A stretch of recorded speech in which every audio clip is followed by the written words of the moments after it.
Alia menerima undangan makan malam dari pacarnya Gibran. Sudah 3 bulan mereka pacaran, tapi Alia belum pernah bertemu orang tua Gibran.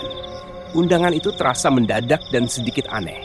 Ditulis rapi di kartu warna krem, lengkap dengan kalimat formal seperti undangan acara resmi. "Orang tuaku sangat ingin bertemu kamu," kata Gibran sambil tersenyum. Senyum itu tidak salah, tapi ada sesuatu di balik matanya. Seakan ia menghafal ekspresi bahagia. Rumah keluarga Gibran berada di daerah pinggiran, jauh dari pusat kota.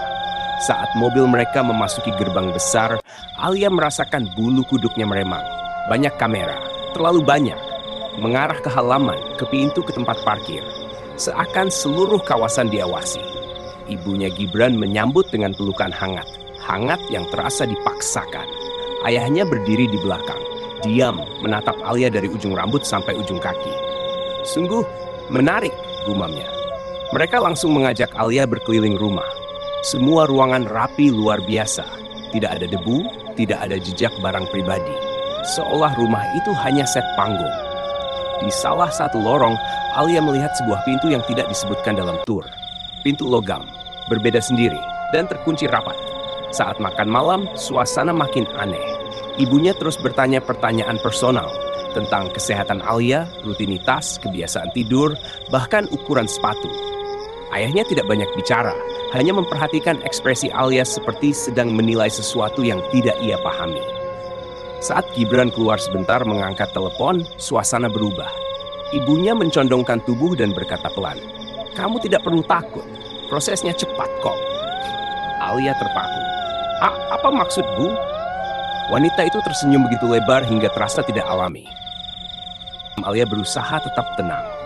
Ia menunggu Gibran kembali ke meja makan, berharap situasinya terasa normal lagi. Tapi pikiran tentang pintu logam di lorong itu terus menyenggol bagian belakang kepalanya. Ada sesuatu di sana, sesuatu yang tidak ingin diperlihatkan keluarga ini. Ketika makan selesai, ibunya Gibran menawarkan teh hangat. Alia menolak halus, beralasan ingin ke kamar mandi. Padahal ia hanya ingin mengatur napas dan menjauh dari tatapan mereka yang terlalu mengamati. Lorong menuju kamar mandi sepi. Heningnya membuat langkah Alia terdengar jelas, memantul di dinding putih yang terlalu bersih. Saat ia hampir tiba di pintu kamar mandi, suara kecil terdengar dari arah lain, seperti gesekan, seperti seseorang menggaruk permukaan logam dari dalam. Alia menoleh perlahan. Pintu logam itu berdiri di ujung lorong, tidak bergerak, tidak berbunyi. Tapi ia yakin suara itu berasal dari sana. Rasa penasaran bercampur ketakutan membuatnya melangkah mendekat. Tangannya terangkat, hampir menyentuh gagang pintu. Tiba-tiba, "Sayang, kamu ngapain?" Alia tersentak. Gibran berdiri beberapa langkah di belakang, membawa 2 cangkir teh. Aku cuma tadi dengar suara," kata Alia, mencoba tersenyum. Gibran ikut menatap pintu itu. Untuk sepersekian detik, ekspresinya berubah. Seperti seseorang yang tidak ingin rahasianya ketahuan. "Tadi angin. Rumah ini memang sering bunyi macam-macam," ujarnya cepat. Gibran menepuk pundaknya, mengajak kembali ke ruang tamu. Tapi langkahnya dibuat terburu-buru, seakan ingin menjauhkan Alia dari pintu itu secepat mungkin. Saat lewat, Alia melirik sekali lagi. Pada detik itu, pintu logam bergetar pelan. Hanya sedikit, tapi cukup untuk membuat jantungnya melonjak. Ada sesuatu di balik pintu itu. Malam semakin larut, dan keluarga Gibran bersikeras agar Alia menginap. Katanya terlalu berbahaya pulang malam-malam melewati jalanan hutan. Alia ingin menolak, tapi tatapan mereka terlalu menekan. Akhirnya ia mengangguk, walau hatinya menolak keras. Kamar tamu berada di lantai atas, jauh dari kamar lain. Terlalu jauh, seolah memang sengaja diisolasi. Begitu pintu ditutup, hening seperti menyelimuti udara. Alia duduk di tepi ranjang, mencoba mengatur napas. Ia mengambil ponselnya. Tidak ada sinyal. Bukan lemah, tapi benar-benar tidak ada. Seperti seluruh area rumah ini berada di luar jangkauan dunia. Lampu kamar menyala redup, dan bayangan di dinding tampak lebih gelap dari seharusnya. Alia membuka jendela, berharap mendapat udara segar, tapi yang terlihat hanya halaman luas dengan lampu-lampu kecil yang seakan mengamati. Saat ia menutup jendela, suara itu muncul. Suara logam, suara yang sama seperti di lorong tadi. benturan ringan, disusul getaran halus. Lalu, seperti orang menarik napas panjang dari balik celah sempit, Alia membeku. Dinding kamar ini berada di sisi yang sama dengan lorong bawah. Apakah suara itu berasal dari sana?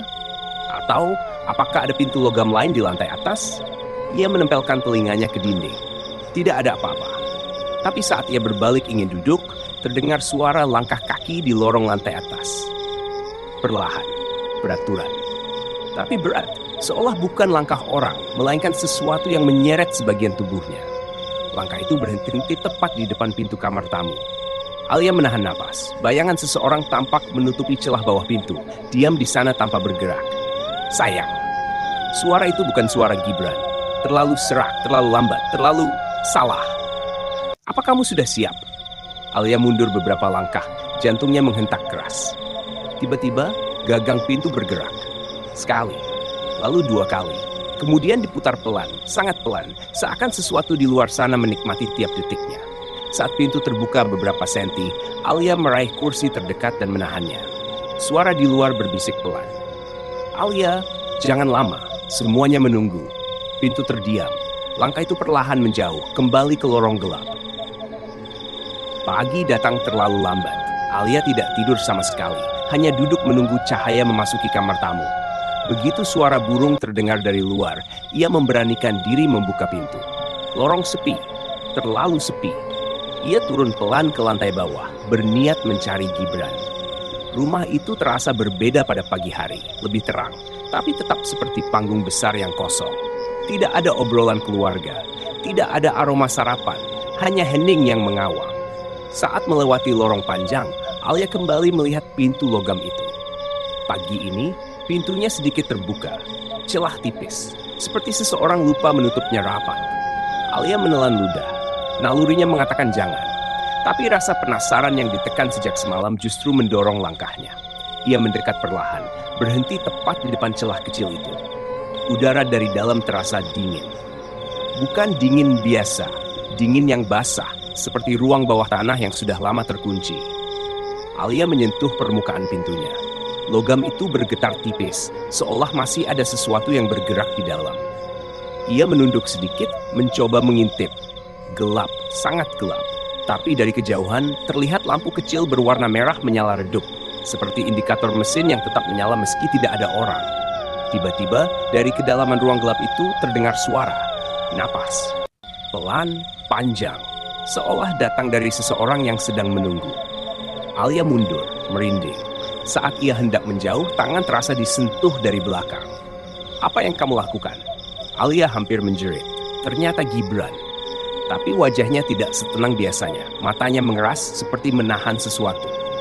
Aku cuma melihat. Kenapa pintunya terbuka? Tanya Alia. Gibran menatap pintu itu lama, lalu mendorongnya hingga tertutup rapat. Kamu tidak boleh dekat sini, katanya. Suara lebih berat dari biasanya. Itu ruang penyimpanan ayah. Berbahaya. Alia menatapnya tak percaya. Kenapa ada suara dari dalam? Gibran terdiam. Senyumnya muncul, tapi palsu, seolah sedang memaksa wajahnya tetap ramah. Kamu mungkin salah dengar, katanya. Di rumah ini banyak suara, tapi semuanya aman. Alia tidak percaya. Ekspresi Gibran lebih menakutkan daripada pintu itu sendiri. Sebelum Alia bisa bertanya lagi, ibunya Gibran muncul dari ujung lorong, membawa apron dan pisau dapur. Kalian sudah bangun? Bagus, katanya sambil tersenyum lebar. Hari ini, waktunya proses persiapan. Alia merinding. Persiapan apa, Bu? Wanita itu menatap Alia, mata berbinar seperti menyambut hadiah. Persiapan untuk kamu, sayang. Alia mengikuti langkah Ibu Gibran menuju dapur, meski hatinya berteriak ingin kabur. Dapur itu luas, rapi, dan terlalu bersih. Tidak ada panci yang tergantung, tidak ada makanan di meja. Hanya satu meja besar dengan wadah-wadah tertutup yang tidak terlihat seperti perlengkapan memasak. Wanita itu meletakkan pisau dengan hati-hati. Kamu pasti gugup, katanya sambil tersenyum. Semuanya begitu, pertama kali. Alia menelan ludah. Pertama kali? Apa, Bu? Wanita itu tidak langsung menjawab. Ia membuka satu wadah. Di dalamnya bukan bahan makanan, melainkan peralatan kecil seperti kabel tipis, penjepit logam, dan benda yang bentuknya seperti alat medis. Alia mundur sedikit. Aku rasa aku gak enak badan. Mungkin aku harus pulang. Suara kursi bergerak di belakangnya. Ayah Gibran baru masuk. Wajahnya datar, tapi tatapannya menusuk dalam. Tidak bisa, katanya tenang. Kita sudah menyesuaikan jadwal. Semuanya sudah siap. Alia menatap Gibran, berharap ia membela. Tapi Gibran justru menatapnya seperti sedang menilai. Ada sesuatu yang berbeda dari dirinya pagi ini. Sorot matanya tidak lagi lembut, lebih kosong. Alia, kata Gibran pelan, kamu harus percaya sama aku. Ini penting. Alia menggeleng cepat. Aku mau pulang sekarang. Ibunya mengelus lengan Alia. Gerakannya lembut tapi dingin. Kami memilih kamu dengan sangat hati-hati. Kamu sehat, kuat, dan punya respons yang ideal. Alia gemetar. Respons untuk apa? Wanita itu mendekat. Wajahnya begitu dekat dengan Alia hingga napasnya terasa. Untuk mengisi tempat yang kosong. Alia tidak mengerti. Tapi rasa takutnya berubah menjadi panik ketika ayah Gibran membuka pintu kecil di samping dapur. Satu suara keluar dari dalam. Suara logam. Suara yang sama sejak malam pertama. Gibran mendekat dan memegang tangan Alia. Percaya. Setelah ini, semuanya akan lebih baik. Alia menarik tangannya dengan paksa. Gibran, aku gak mau ikut permainan aneh ini. Keheningan tiba-tiba memenuhi ruangan. Ayah Gibran menarik napas panjang lalu berkata tenang. Kalau begitu, kita langsung saja. Ruangannya sudah menunggu. Ibu Gibran mengambil pisau. Gibran menutup pintu dapur. Alia sadar satu hal. Ia tidak diundang sebagai tamu. Ia disiapkan sebagai sesuatu yang lain. Dan pintu logam itu adalah tujuan akhirnya. Alia ditarik paksa ke lorong oleh ayah dan ibu Gibran. Ia berusaha meronta. Tapi genggaman mereka kuat, seolah mereka sudah terbiasa membawa seseorang menuju pintu itu. Gibran mengikuti di belakang. Wajahnya datar tanpa emosi. Wajah yang dulu ia cintai, kini terasa asing. Pintu logam itu kini terbuka lebih lebar. Dari dalam keluar embusan udara dingin yang menusuk tulang. Ruangan itu seperti perut mesin raksasa yang sudah lama hidup tanpa cahaya. Dindingnya terbuat dari plat logam kusam. Dan di tengah ruangan terlihat kursi aneh dengan sabuk pengikat di setiap sisi. Alia berhenti di ambang pintu. Tidak, aku tidak masuk ke sana, bisiknya. Ibu Gibran tersenyum halus. Tentu saja masuk. Semua tamu masuk. Ayah Gibran menekan tombol di samping pintu. Lampu merah kecil di dalam ruangan menyala lebih terang. Dari kedalaman gelap, terdengar suara bergetar, seperti mesin yang mulai bangun. Alia menatap Gibran, putus asa. Tolong aku, kamu bilang kamu sayang aku. Gibran memejamkan mata sebentar. Aku memang sayang, justru karena itu kamu dipilih. Alia hampir muntah mendengarnya. Dipilih? Untuk apa? Ayah Gibran mendekat dan menaruh tangan dinginnya di bahu Alia. Untuk menjadi wadah. Kata itu membuat dunia seperti berhenti. Wadah? Untuk apa? Ibu Gibran melanjutkan pelan, hampir seperti sedang menenangkan anak kecil. Keluarga kami memiliki tradisi panjang. Ketika tubuh ini melemah, kami membutuhkan rumah baru, dan kamu sangat cocok. Alia tercengang. Kalian mau memindahkan seseorang ke dalam tubuhku? Wanita itu mengangguk, tenang, damai, seolah tidak sedang mengatakan sesuatu yang mengerikan. Tentu saja, jiwa ayah Gibran sedang menurun. Tubuh barunya harus segera disiapkan. Alia menatap ayah Gibran. Pria itu tersenyum kecil, dan senyum itu membuat darahnya membeku. Dia benar-benar percaya tubuhnya akan diambil alih. Bawa dia masuk, perintah pria itu. Gibran mendekat. Tolong jangan lawan. Kalau kamu melawan, prosesnya makin menyakitkan. Alia berteriak dan mencoba berlari. Tapi Gibran menangkapnya, mendorongnya masuk ke ruangan logam. Udara dingin langsung menerkam kulitnya. Kursi itu berdiri seperti mulut binatang yang menunggu mangsa. Lampu merah berubah menjadi kuning. Mesin di belakang kursi mulai menyala, menggeram pelan. Alia ditarik, didorong, dipaksa duduk. Sabuk-sabuk itu melilit lengan dan kakinya. Gibran memasang ikatan terakhir di dadanya. Alia menatap mata Gibran, berlinang. Kamu bukan orang yang sama yang kukenal. Gibran menatap balik, kosong. Mungkin sejak awal aku memang tidak sama. Wanita itu menekan tombol terakhir. Pintu logam mulai menutup. Dan Alia tahu, jika pintu itu tertutup sepenuhnya, tubuhnya bukan miliknya lagi. Pintu logam menutup perlahan, mengurung Alia dalam ruangan sempit yang terasa seperti rahang besi. Begitu pintu itu tertutup rapat, lampu di dalam berubah menjadi biru pucat. Nafas Alia mulai memburu, membentuk kabut tipis di udara dingin. Di belakang kursi, mesin besar mulai menyala sepenuhnya. Suaranya rendah, bergemuruh seperti sesuatu yang hidup.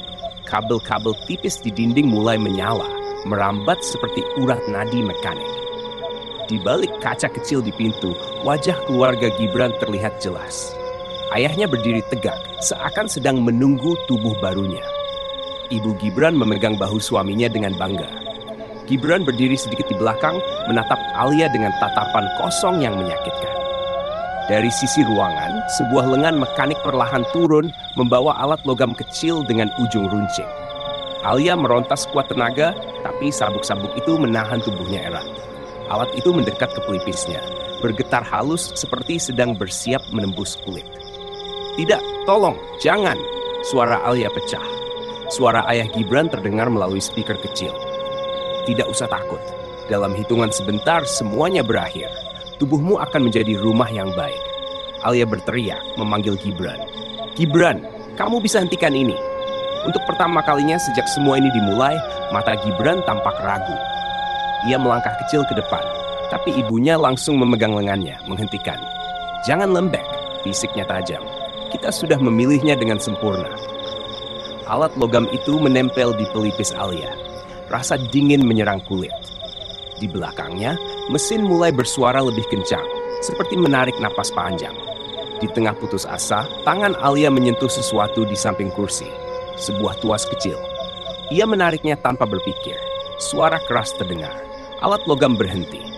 Lampu biru berkedip. Mesin bergetar liar, lalu mati total. Alia tidak tahu apa yang terjadi, tapi pintu logam terbuka otomatis. Asap tipis keluar, memenuhi lorong. Keluarga Gibran tampak panik. Ibu Gibran berlari ke panel kontrol. Ayah Gibran menahan pintu, berusaha menutupnya kembali. Gibran melangkah masuk, memanggil Alia. Alia melepaskan satu sabuk, lalu yang lain. Tubuhnya lemah, tapi rasa takut memberinya tenaga untuk berdiri. Ia menatap Gibran dengan mata yang gemetar. "Jangan dekat," kata Alia. Suara nyaris hilang. Mesin di belakangnya membuat suara aneh. Suara retakan, seperti sesuatu yang patah di dalam. Tiba-tiba lampu ruangan padam. Gelap gulita. Dari belakang kursi terdengar sesuatu bergerak. Bukan mesin, bukan manusia. Sesuatu yang dilepaskan karena tuas yang ia tarik tadi. Sesuatu yang mereka sembunyikan, lebih dari sekadar proses pemindahan jiwa. Gibran menjerit, "Alia, keluar sekarang!" Alia melompat keluar dari ruangan logam tepat ketika sesuatu dari dalam menggeram, menghantam kursi besi hingga terlempar. Ayah dan ibu Gibran berlari mundur dengan panik. Gibran menarik Alia, mendorongnya pergi dari lorong. Tapi sebelum Alia sempat bertanya apa itu, suara berat dan berlapis menggema dari balik pintu logam. "Ada wadah baru!" Pintu logam bergetar keras, lalu pecah.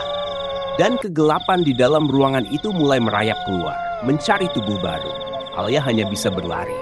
Sambil tahu ini belum selesai, karena sesuatu dari ruangan logam itu kini bebas. Dan ia menginginkan pengganti.